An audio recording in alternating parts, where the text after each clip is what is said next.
Good morning everybody, and welcome back to another monotype solo team video that I've been doing on this channel for quite a while now.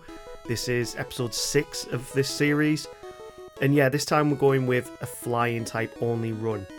Our rival for today is going to be our subscriber Silly Bug, which is kind of ironic because flying types are good against bugs, so let's see if we actually get beaten by Silly Bug on this run here. So you might be thinking, flying type only run, you might want to start with Charmander because it then becomes Charizard right at the end that has a flying type. I'm actually not going to do that. I'm going to forego any Pokemon that do not start with the flying type Pokemon because it's one of the more widely distributed types within Gen 1. So we're actually going to choose our Pidgey as our starter Pokemon, and we're going to make sure that the Squirtle is the final Pokemon. That way, when we go against it in the very final battle, it's going to have Blizzard, and that means that all of our Pokemon are weak to it, and it gives us a harder time, pretty much. That's the reason why we're going with Squirtle for the rival. I'm going to change up what we're actually doing for this video as well. So, in all my previous monotype videos, I've given all my Pokemon nicknames just off the top of my head. This time, all of my recent subscribers, as you've been coming in, I've got a big list of yous. You guys are going to be my Pokemon going forward, so for our main Pidgey today, our starter Pidgey is going to be my subscriber Low Tier Comedy. Welcome to the channel, thank you for being a subscriber, and we will soon see how we do on this run with you with our Pidgey. So you might be thinking, what Pokemon can we actually get on this run? Well, there's quite a lot, and there's one that we can get pretty much straight after we've got some Pokeballs in Viridian City. So we're going to go and get our Pokeballs now, and then we will go off and find our second Pokemon. So the second Pokemon that we can actually get that's within the wild that we can actually catch is going to be a Spearow. And the reason why this actually, you might be thinking, Brock's up first as the first gym leader, but these two Pokemon on their own are more than capable of actually beating Brock by the level cap. And we'll soon see, very, very soon, how we actually make that possible. First though, we need to go and catch our Spearow. And we're going to call our Spearow after our subscriber Joseph Nokara. Thank you for subscribing, and you are going to be our Spearow for this run. Hope you enjoy the video. So, with both a Pidgey and a Spearow in tow, how are we going to get through Brock? Well, the main thing we're going to have to do first, we need to go and level up a bit. Because even though we do start off with some decent moves, with Pidgey having Sand Attack and Spearow having Leer, it's not going to be enough bulk to get us through Brock, really, at the very low levels we're at. We need to go and level up a bit. So we've got a few trainers in Viridian Forest that we can go and beat there. Annoyingly, they do poison us, but even at a low level, Peck being a stab flying move makes quick work of a lot of these Pokemon. We do have to switch up into Pidgey just to get through this because we do get poisoned, but because Pidgey has Gust, which is annoyingly not a flying stab move in Gen 1. Yeah, Game Freak, what were you thinking there when it was not a flying type move in Gen 1? That really made no sense. But there is an antidote just up here that we can use. We can use our potion, make sure it doesn't faint. And there we go, the Spearow's back pretty much to full health, and we can continue on with battling the trainers in Viridian Forest. By the time we exit Viridian Forest, we're going to be around about level 7 to level 8. And that's really still not going to be enough to get past Brock, or even the light years trainers to think about that as well.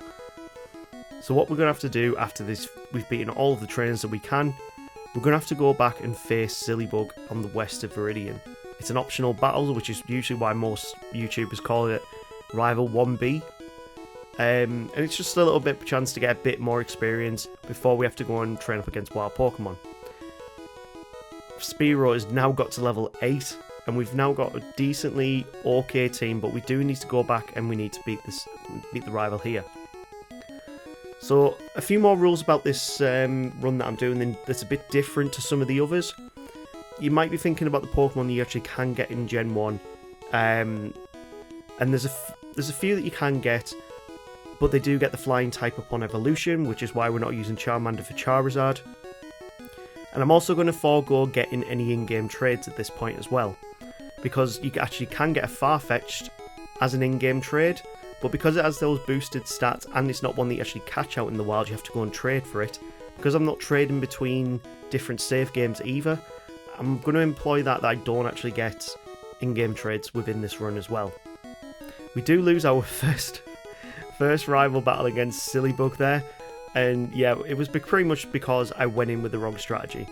I was trying to set up sand attacks against the Pidgey, which of course has sand attack itself, meaning we were just trading blows, and whoever gets the better RNG with sand attacks pretty much loses this entire fight.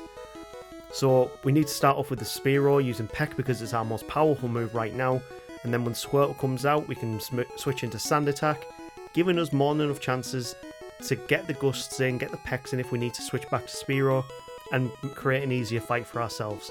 We get up to level 8 and 9 for each Pokemon, and that means we can now move back through Pewter City. Also, there's a hidden potion on that tree just next to the guy who won't let you through earlier, if you've never noticed that before.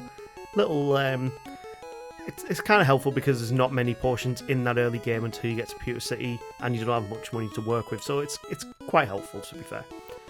So, against the Light Years trainer, the Diglett is not a problem whatsoever, it only has scratch as a move, meaning Pidgey can take it out quite comfortably, but the big problem is that Sandshrew because it actually does have a decent whack of defense. The main thing we want to do with Pidgey is to hit it down with Sand Attack, and that way we can then start using Gust, but it also has Sand Attack itself. It's pretty much the Pidgey scenario from the previous battle. That way, when we can finally get some hits in, he can't hit us, we can eventually take it down after quite a long battle. We get Quick Attack as a move, and we're now at a decent level to go against Brock.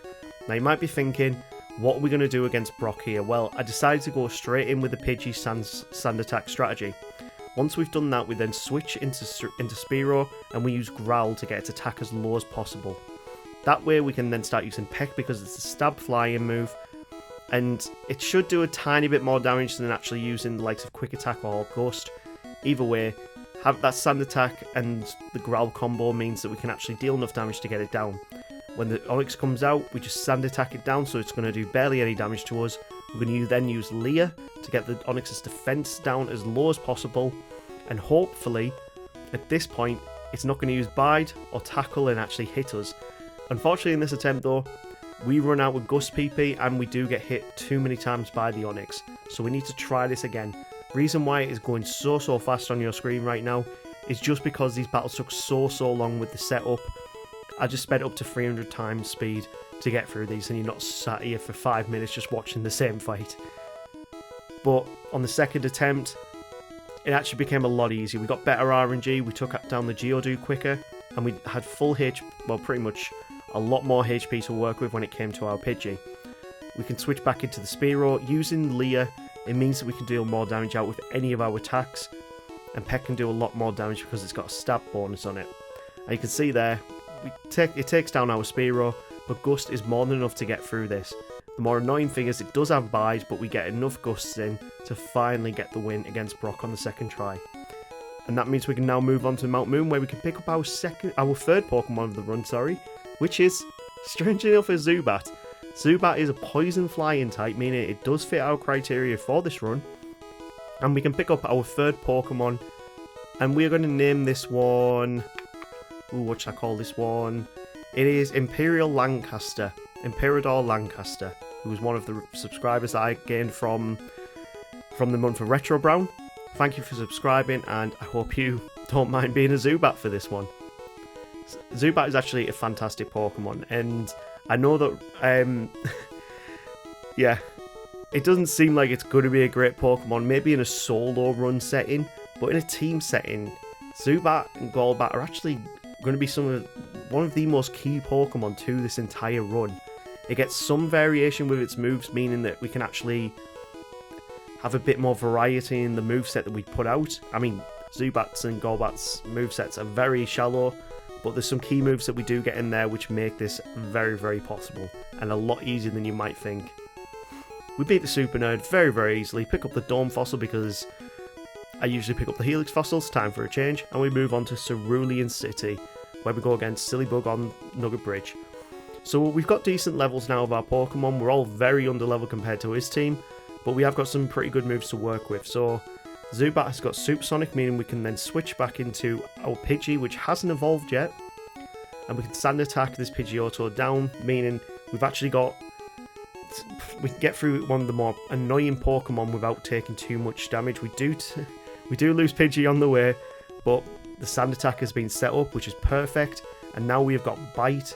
We can deal okay damage against the Pidgeotto, meaning the next two Pokemon coming out is going to be the Abra. Now Abra is weak to bug type moves, meaning Leech Life is perfect here to get our HP back up, and then we move into the Rattata.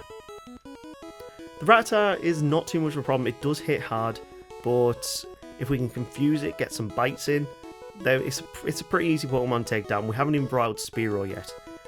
So, Joseph, he might come out in a bit, but we're going to stay in with Imperial here, and we will get it confused, bite it down, and as long as Bubble doesn't take us out, we manage to hang on, and one Zubat takes out 3 of his Pokemon. So yeah, once we've beaten the rival, we can go and see how we do against Misty. Now Misty I was more scared of for this. The level cap here is 21, and we're not even at that level yet, really. It's not really normal at this stage of the game that we have 3 Pokemon to work with. So I'm honestly quite happy with this, that we've actually got 3 Pokemon to work with. So far in all of these mono-type runs, I've not been able to get many other Pokemon until after even Celadon sometimes. I usually have to deal with just 1 or 2 Pokemon up until that point. And trying to keep yourself around that level cap is very, very difficult, especially with a lot of the mandatory battles you have to deal with. So the Staryu is not much of a problem whatsoever. If you can confuse the Starmie, pretty much the strategy here, confuse the Starmie, then you sand attack it down with the Pidgey. And then once you've got all the sand attacks out, you've probably lost all your Pokemon, meaning then you will go into your Spearow and use Leer to get a bit more of the damage, like deal a bit more damage out with lower defenses, but we didn't really turn out that way. I kind of figured we needed a few more levels here. So we're going back to Nugget Bridge, and from here we can even actually evolve one of our Pokemon, because the Pidgey evolves at level 18 into Pidgeotto. Fantastic, because it means it gets a good stat boost, and it is definitely our weakest Pokemon right now. But we definitely need that evolution, because strange enough, Pidgeotto line is probably the weakest Pokemon line that we're actually getting in this entire run, which is really weird considering the iconicness of that Route 1 bird Pokemon. So now we've got a Pidgeotto on our roster. We can then go back to go against Misty. We still haven't got too many more levels up, but we're going to go into this with a different attitude. We're starting off with Spearow this time, just getting Leer on the Staryu, meaning when we move into the next Pokemon, which we are going to go with our Pidgeotto, we'll get the sand attacks out, and we're going to use Quick Attack. So that's the difference with using Leer starting off, but we need to switch into our Zubat now. We need to get it confused before we can switch back into Pidgeotto. Hit it with Confusion, sand attack it down, and that way we've got enough chances to actually hopefully avoid Bubble Beam, because Bubble Beam's the reason that we have been losing these attempts against her. We've got all sand attacks set up now. Quick Attack will do very minimal damage because it's an awful move, but that gives hopefully enough that we can work with our Zubat, and if it doesn't get hit by Bubble Beam, 2 HP. We are hanging on by a thread, and Water Gun finishes it off, so this all kind of banks on good RNG for this fight. We really need some good luck going against this, so we're actually going to start with Pidgeotto this time, hopefully take little damage from the Staryu, set up the sand attacks, and then from there, we still take damage from Water Gun. We can take down the Staryu without taking very minimal damage. It goes down to quite a few quick attacks, meaning the Starmie is out next, and we're just going to go straight for the sand attacks. We're not even going for confusions. Sand attack works in our favour this time, and we managed to get them all set up, avoiding all the bubble beams apart from one, and that brings us into our Imperial. So, as long as we can set up Supersonic, we've got 2 things in our favour that can help us here. Leech Life is not doing very much damage, even though it's super effective against the Starmie's Psychic type, but all those confusions and the times it's hitting itself in confusion, it's really playing into our favour, and Zubat takes it down without taking any damage. 3 attempts to take down Misty with this team. I'm not best happy with that. I didn't think it would take as many tries, but either way, we can go and get the SS ticket and move on to the next portion of the game. And the next gym leader I'm actually very, very scared of, because he has a very obvious type advantage against us, and we only have 3 flying type Pokemon. So yeah, but as we're getting towards Vermilion, we notice that our Pokemon are starting to get to their evolution levels. Spearow here evolves at level 20, and which is fantastic because one of the best things about Spearow and Fearow is the high attack that they have. But because I solo run quite a lot, I was mashing B, and we missed the level up. So it means we need to go into the SSN, level up once more, and then we can level up into our Fearow. I really hate that I have this habit, and I've done this on quite a few videos now, but I am starting to get out of this habit while doing the monotype runs. It's just very, very annoying, really. So we needed to switch in to get enough experience to level up, and thankfully low tier comedy is really helping us out in the SSN. Pidgeotto at this level of the game is actually very helpful, and there we go, we have our Fearow, we have our second evolution of the game, and Zubat as well, it levels up quite early as well. I completely forgot that it levels up so quickly. Level 22 is when Zubat evolves into Golbat, which is a pretty good level for it to evolve into. It means that we can get some good stat boosts before we have the next rival fight. When we also learn Confuse Rate very, very early, which is a 100% accurate confusion-inflicted move, meaning we don't have to deal with the 55 base pathetic accuracy of Supersonic anymore. And Confuse Rate itself is just going to be a fantastic move for us to have moving forward in this entire run. So once we've beaten down the Shelder, we will level up, meaning we can evolve into our Golbat. The SSNs actually, usually I miss all of the optional trainers on the SSN because I'm going for time a lot in solo runs. When it comes to these monotype runs, I'm needing these extra battles to be able to get to the right levels, get the right moves, and I'm finding a lot more hidden items than I thought that I used to ever need. So against the rival on the SSN, our Golbat at level 24 is just tearing through his team with Bite. Like, this Golbat with Bite is just amazing in this like early to mid game sort of stage. We move into our Pidgeotto and Sand Attack our way through the Wartortle. This is a very easy fight in comparison to the last one, and I think the evolutions are just going to make this midsection incredibly easy compared to what we've had to struggle with so far. I do say that our next gym leader is Lieutenant Surge, the electric type specialist, and this is gonna be hard. So we learned the useless move Whirlwind, but we'll get rid of that as soon as we can. It's actually very scary how bad the moveset is for the Pidgey line in Gen 1, really. Like, Wing Attack is its best flying type move that on level up. Fly is its best stab move, and you get that via HM.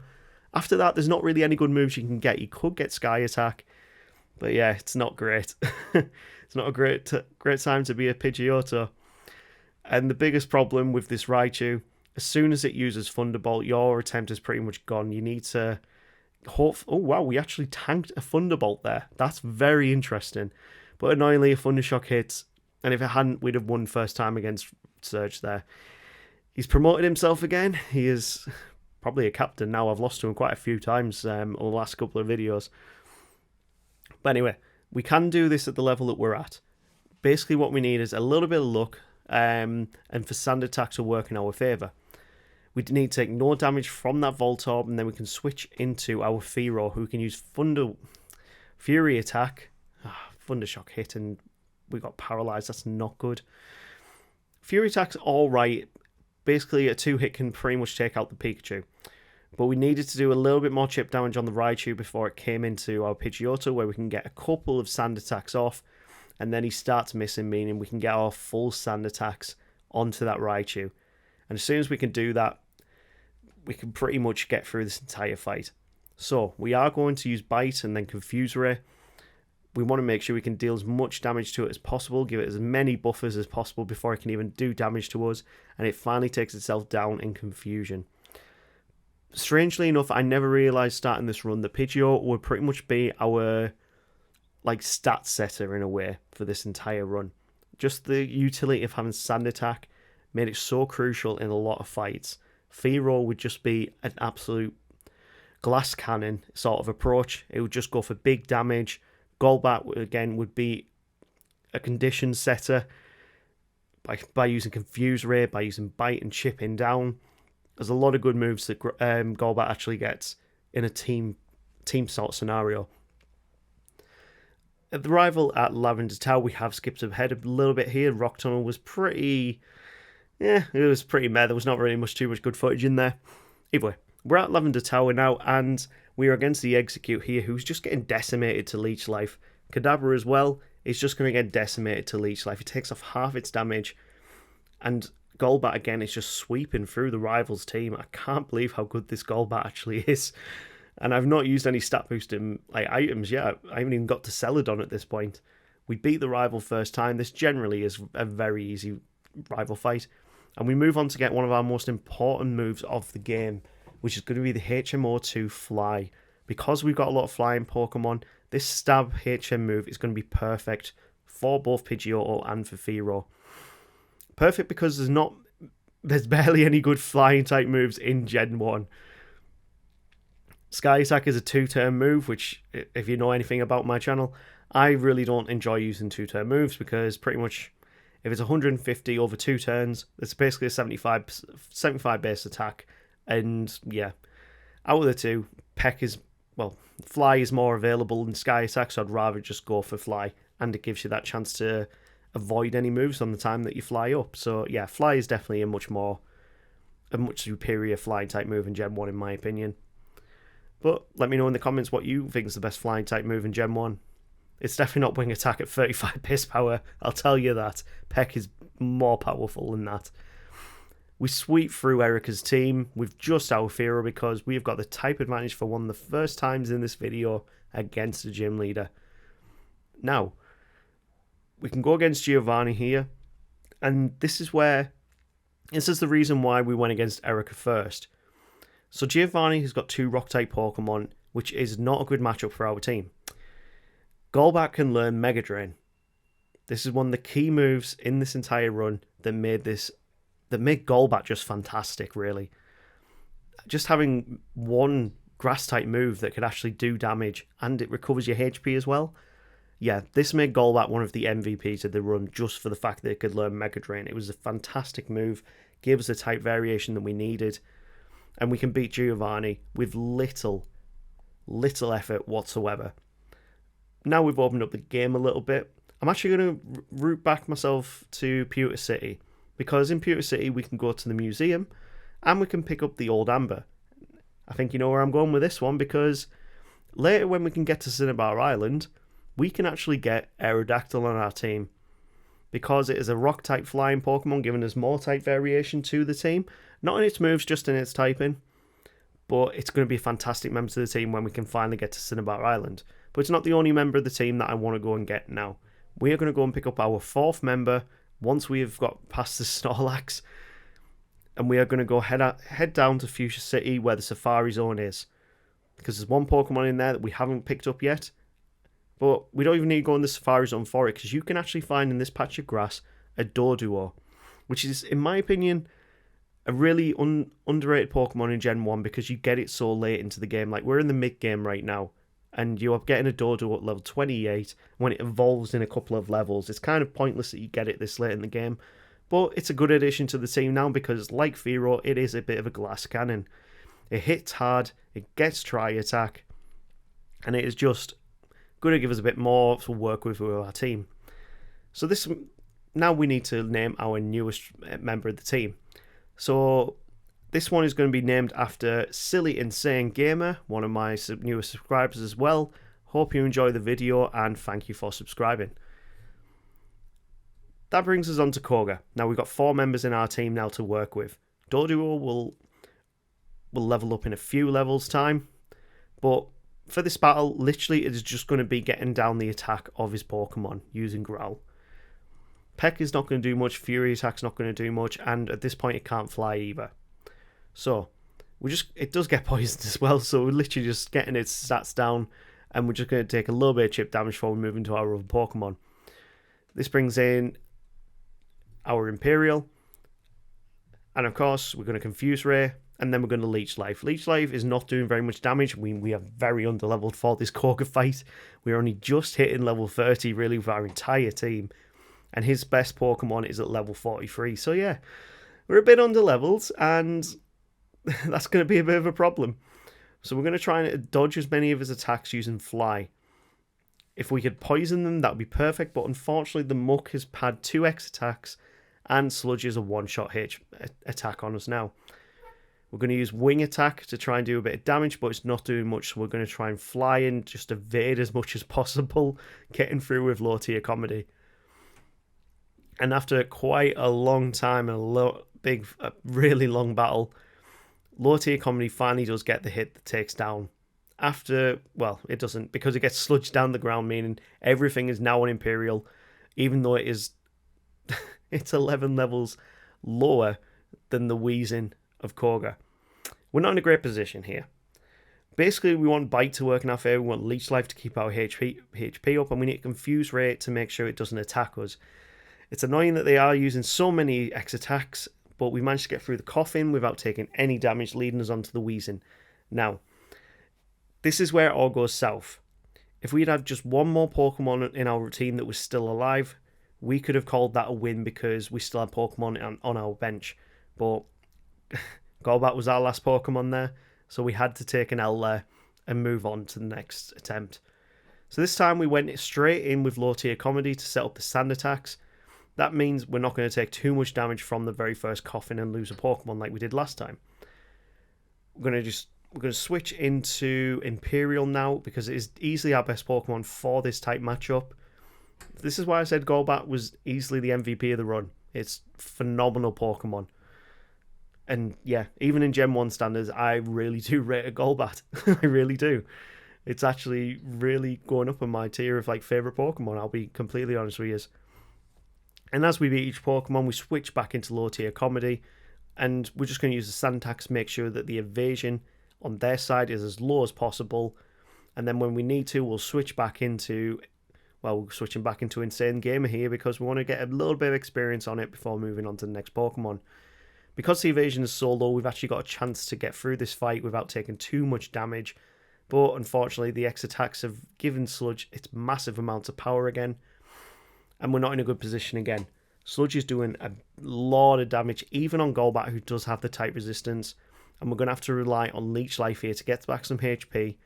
Hopefully, Confuse Ray to get a few hits and confusion back and deal out some damage that way. He's not doing very much damage to us because it keeps hitting himself confusion, but we're on 22 HP here. We've got one more Coffin to deal with for the Wheezing, and we're going to bring back in low tier comedy. We're going to try and get as much HP back on our other Pokemon as possible, but as long as we can get past this Coffin with enough Pokemon on our bench, we can tank one self-destruct to take the win. And that's what we're pretty much aiming for, because if he goes for a self-destruct, that's an instant win for us. We've got 3 Pokemon on our bench right now. He goes for a Sludge, we're down to 2. So Imperial, as long as he goes for a self-destruct, we win. He does, meaning we've got Fear on the bench, and that means we can take a legitimate win here. You may not be happy with that strategy, but that was the easier way to get through Koga, in my opinion.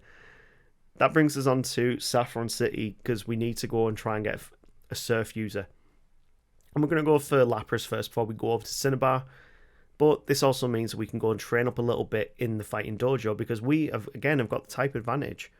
That means that we can actually give our Doduo a chance to get a few levels and level up and become a Dodrio.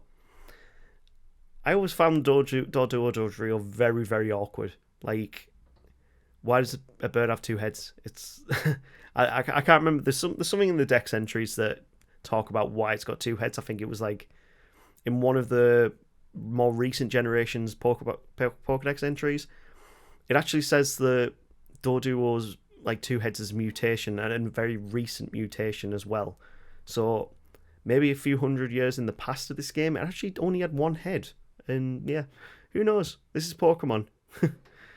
Anyway, because of the fighting dojo, we have the type advantage. We get a lot of levels up in here. We're going to do that for low tier comedy because we want to get it to a Pidgeot soon, and we want to get Dodrio on our team.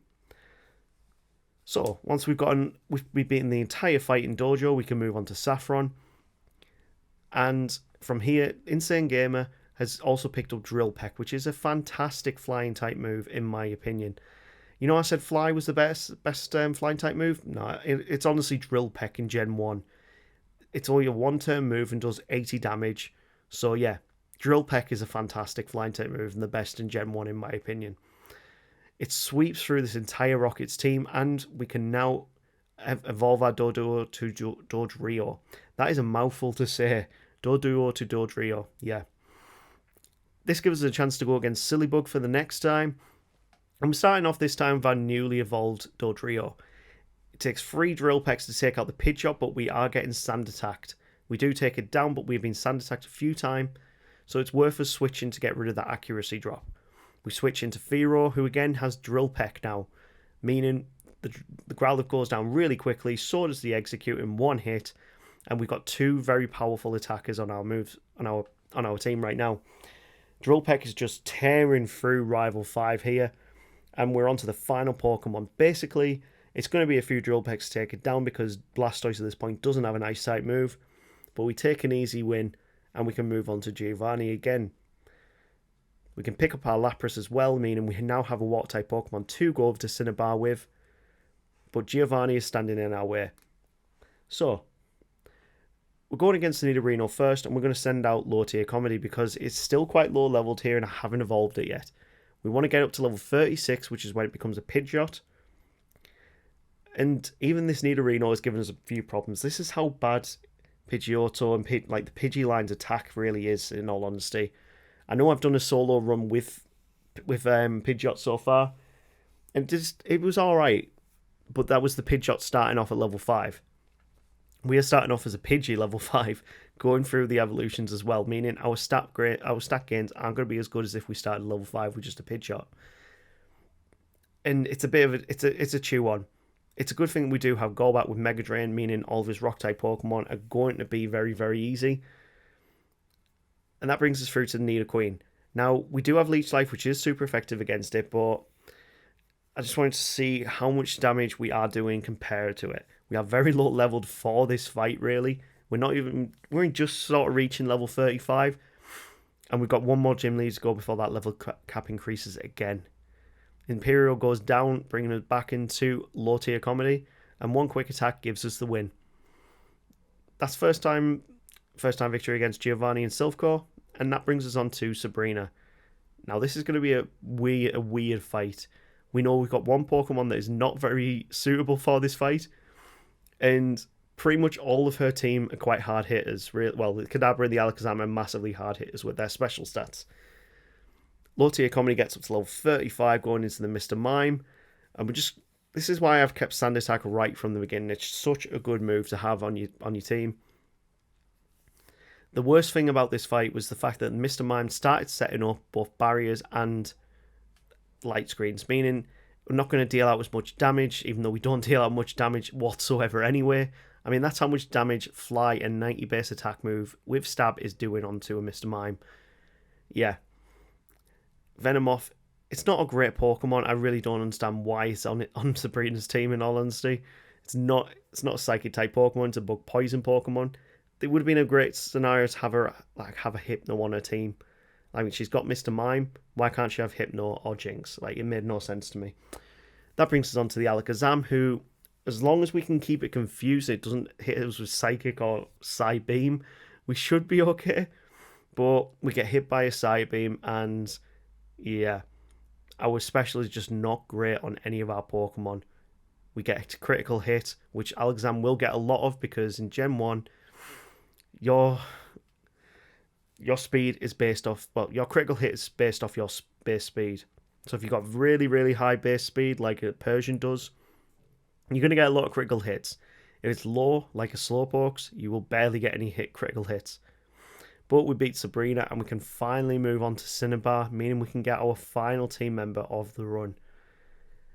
From here, we can give the old guy, the old Amber, take a little stroll outside, and as soon as we go back in, we will have our final Pokemon for the run.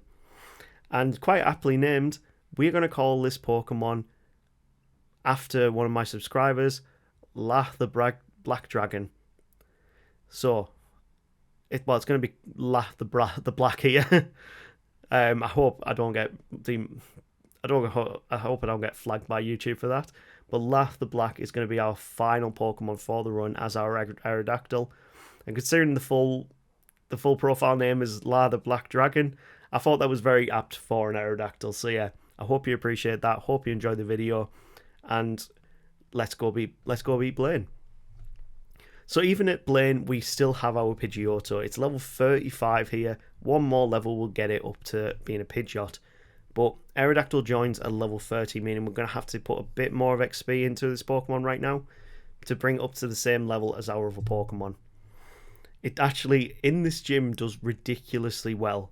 Even with just having wing attack and agility, it actually does really, really well. Against this Burglar, we've gone through all the trainers in the gym at this point, and Laugh the Black has got up to level 33. A few wing attacks take it down, and we're going to switch into our low tier comedy. We have now put Toxic on our moveset because you know what? Sand Attack Toxic, great strategy to have. It gets the levels that it needs, and now we are going to have our Pidgeot. All of our Pokemon are evolved, we have our full team set up, and we can move on to Blaine. Now Blaine, even with our low levels, is still going to be very, very easy, in all honesty. Laugh the Black actually gets agility when you first get it. We've taught it Double Edge, which we picked up in the Rocket Hideout. And it even gets Supersonic quite early on. So Double Edge will do big damage once we've got Badge Boost induced a little bit. But now we've leveled up, the Badge Boosting is not working in our favour because it resets when you level up during mid-battle. But that's not a problem whatsoever. Our speed is still ridiculously high, but we get trapped in a Fire Spin. And that's more annoying because he can also...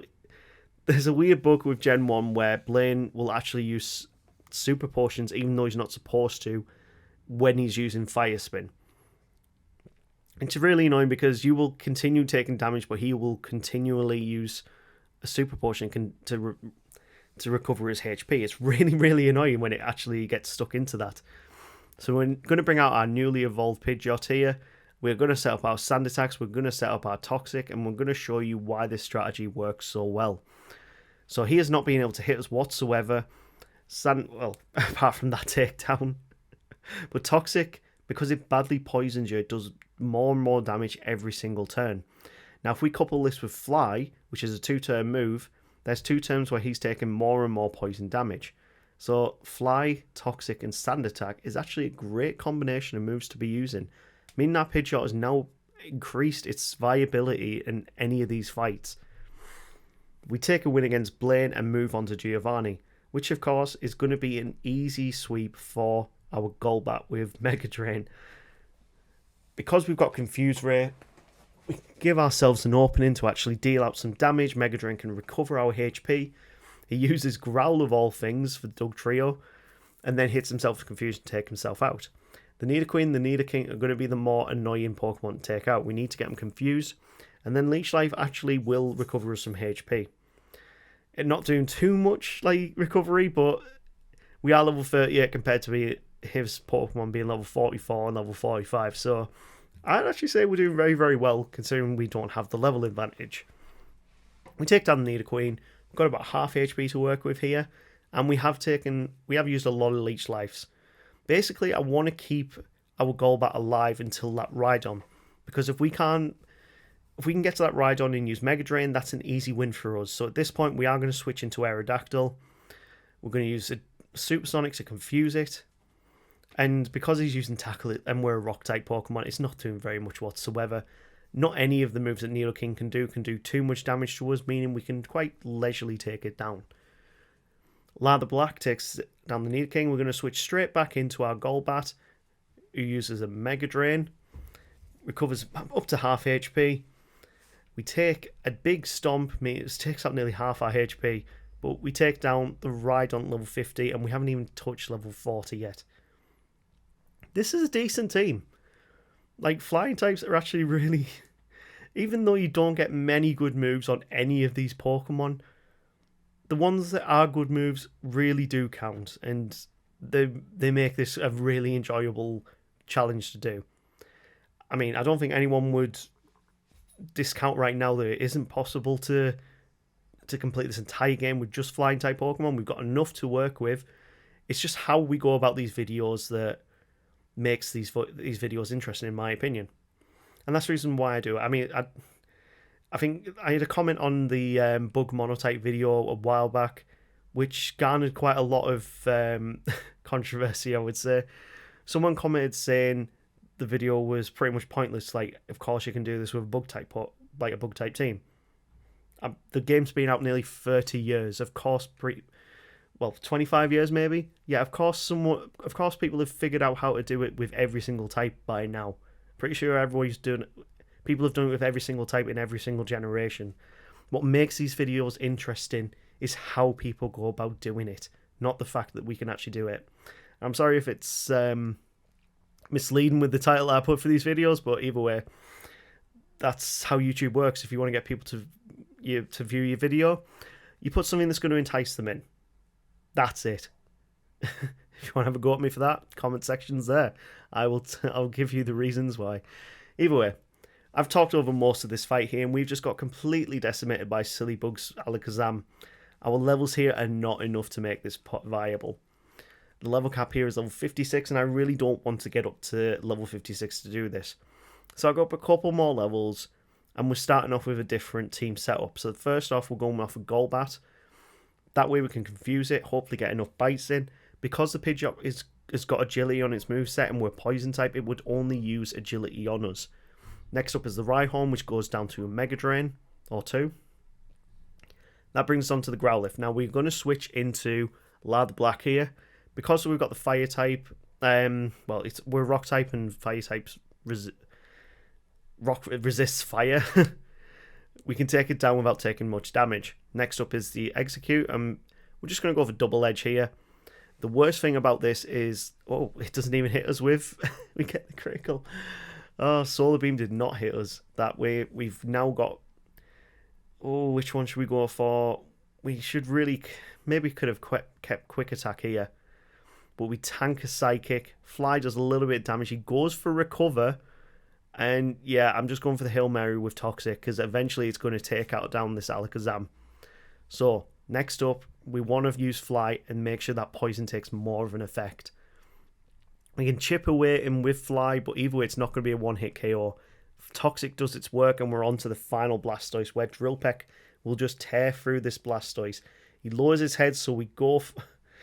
I shouldn't have used Mirror Move. I should not use Mirror Move, but we actually use Mirror Move to win. Wow. Skull Bash Mirror Move actually won us that fight. And we're nearly at the end of the game. But first up, we have the most annoying Elite Four member that we could actually go against with this team. And that is Lorelei. We're going in at this at level 45. And most of our Pokemon go down to just Dugong. We can't get a setup. We can't deal enough damage out. There's just not much we can do here with this team and this setup at level 45.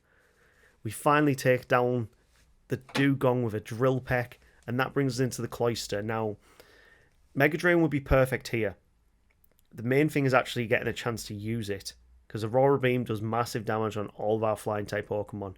We've now just got Doduo and Fearow left, and Drill Peck is not going to be enough to get us through the entirety of this fight. Slowbro, as long as it doesn't use Water Gun, we're fine. It does use Water Gun, of course it does. That just leaves Insane Gamer to try and get through this. So, 2 more Pokemon left after this Slowbro, and Drill Peck is just not doing enough damage. We don't have any Sword Dance moves to work with here, and I opted to go with Tri Attack on Doduo because, you know what? It might work, but it just didn't work for this. We needed to level up, and I decided I am not going any higher than level 50 for this team before going against Lorelei. The level cap here is 56, but I just didn't want to go up to that. Pretty much we need to go in with a different strategy. The Dugong will only use Rest on the Golbat because it's a poison type. This is where we can do a little bit to help us. We wanted to be confused, we wanted it to be asleep, and we didn't want it to use we didn't want it to use Aurora Beam, which of course it will do because we are a flying type move and Ice is super effective. But we managed to get through the Dugong without losing one Pokemon, meaning when it comes to the Cloyster, We're on 5 HP. We managed to get a confusion out before Aurora Beam takes us down. And this is where it becomes a bit more difficult. So, we're going to go straight in for the Drill Peck's because with confusion set up, it gives us a chance to get 2 attacks in. Next up is the Slow Bro, and it's only going to use Water Gun really to attack us. I use Mirror Move to get a few stat increases for ourselves, including Amnesia. And we're going to set up our agilities as well. We are stacked. And then Drill Peck is still not doing very much because you use Withdraw. So yeah, we do take it down. And the next is the Jinx. Because of those stat increases, we get a critical hit, which doesn't matter. But next, the stat increases do help us with the Lapras. We've got 3 Pokemon here to work with to try and take it down. And finally, the speed of Dodrio gets us through Lapras. And we get our second chance win. That brings us on to Bruno. And of course, it's Bruno, fighting type. Yeah, well, fighting type, rock types. We've got grass type moves. We've got flying type moves. This is the easiest fight in the entire run. Hands down, the easiest fight in the entire run. We are even going to use Fly on our Pidgeot, who's easily our weakest attacking Pokemon. And it's not going to be enough for him to take us down. Fly is just... We missed the high jump kick because of Fly. We just pivot back into Golbat when we need to get through the Onyxes. And that brings us back to the Machamp. So, I'm going to set up Sand Attacks. I might set up Toxic. Yeah, let's set up Toxic. Let's really throw it at Bruno here that he has got a terrible team.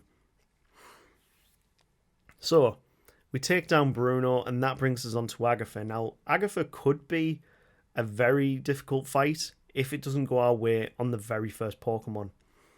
So we need to go into this with the right Pokemon starting off. And I opted for Dodrio. It's got good attack, great speed, and at level 50, it actually outspeeds the Gengars. So we can get through as many Pokemon as we can before it goes down. And we also get Confused Rays. Of course we do. Next up's the Haunter. And one Drill Peck can nearly take it down. We've gone through 3 other Pokemon with just 1 here, and we also get the chance to learn Agility. So we're going to get rid of Growl for Agility.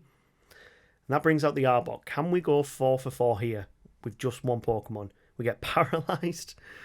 And we do go 4 for 4. Can we go 5 for 5? You know what? No, let's just switch it and make sure we can actually get through this. So because our Ghost-type Pokemon are very defensively weak, going with our 2 strong attackers was definitely the right decision here. And we get a first-time win against Agatha. Bringing us on to Lance. Now, Lance is difficult. Its very first Pokemon is a Gyarados. And if you're wondering why I'm not using a Gyarados myself, because it's a water flying type, think back to what I said right at the start of the video. If it didn't start off as a flying type Pokemon, i.e. Magikarp is not a flying type Pokemon, it's a water only Pokemon, we can't use it. You could go and catch a Gyarados in the wild, but I can't remember off the top of my head if you actually can catch them in the wild. But yeah, that's the reason why we're not using Gyarados. Gyarados is an absolute menace on this team. It's taken out majority of our Pokemon here. And this is when I realised that, again, Golbat is going to become our MVP of this fight. Because his Dragonairs and his Dragonites have both got Psychic-type moves with Agility, when they see Golbat, the AI is only going to see that this is a Poison-type Pokemon, and we have Psychic-type moves.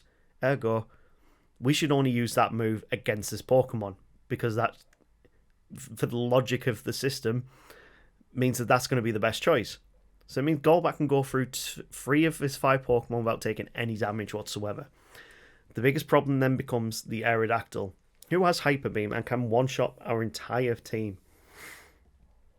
We don't have any super effective moves here to take on an Aerodactyl. Tri-Attack is decent because it's a special type move. And Drill Peck, it's alright I guess, but Tri-Attack is just doing more damage. Annoyingly, he does have Hyper Potions as well, and we just can't keep up the damage when he's used that Hyper Potion. Bringing us back into our Golbat, who cannot do much with the moveset we have. Mega Drain, we can get a tiny bit more HP back. We can rely on our Confuse Rays. But as soon as Mega Drain is gone, and we just have to rely on Oh, Hyper Beam. No. Let's try that again. We're not too far off.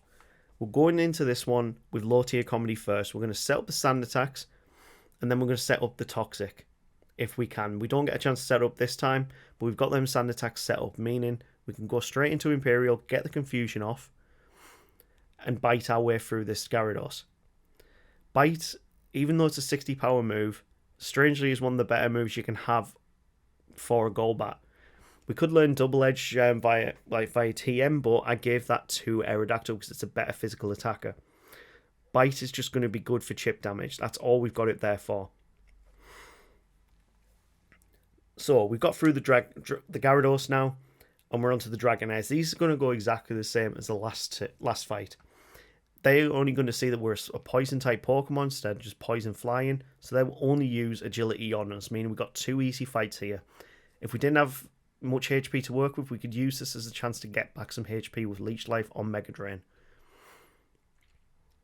Annoyingly, he does use Hyper Potions throughout this fight, but we're in a much better position than our previous attempt.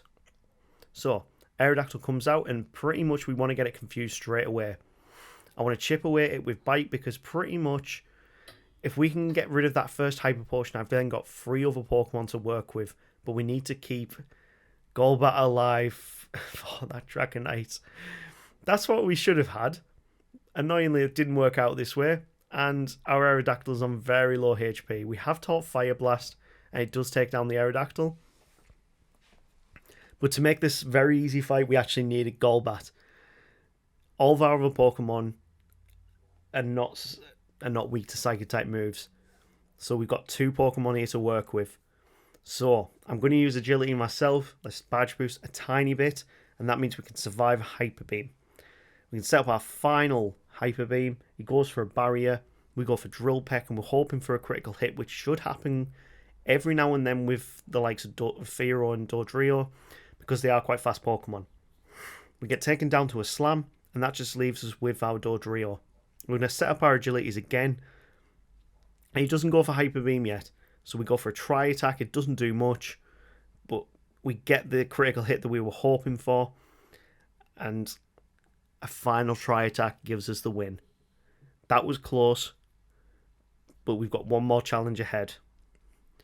Sillybug, time for you to give me one last challenge for this flying team. Let's get started. So the first Pokemon up is Pidgeot. So we're going Pidgeot v Pidgeot. Ours is level 52, theirs is level 61. And pretty much, it's a Sand Attack fight. We want to get the Toxic set up, we want to get Sand Attack set up, and then when possible, we should really pivot into the next Pokemon. With that lower accuracy, we've got more chances to hit them, poison to take effect, and we can also set up with Agility without being hit as well. So Poison will pretty much take down this Pidgeot without us having to really worry too much. And that brings out Alakazam. We wanted the Agility set up because the Alakazam is very, very powerful. It sets itself into a recover range, meaning we can take it down without any problem whatsoever. I realised I should have switched into Imperial here. So that means we need to now Mega Drain our way through this Rhydon. We have lost all of those stat increases, but that's fine because the next Pokemon out is Arcanine. And we are going to move into Lather Black. So, we're just going to set up our Agilities here, get a little bit of Badge Boost on our side, and hopefully not get burnt because we are a physical attacker, and that would really be detrimental if we got burnt here. So, we're going to bite it down, we'll get the flinches, and that helps us out. That brings us into Exeggutor. We're now going to use, we were going to use Fire Blast, but we've run out of PP and I haven't recovered that. We're not in a good position right now, and we are going to get taken down by this Exeggutor. Okay, we'll switch into Imperial here, we'll confuse it, and then we'll go for Leech Life for the quad damage. It doesn't do all too much, but we are 12 levels less than this Exeggutor, but Hypnosis doesn't hit.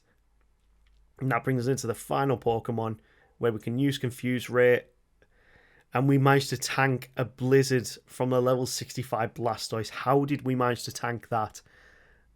That is insane of this Golbat. It does get taken down with a second, but this should give us more than enough to work with to take down this Blastoise. We go for the Toxic strats.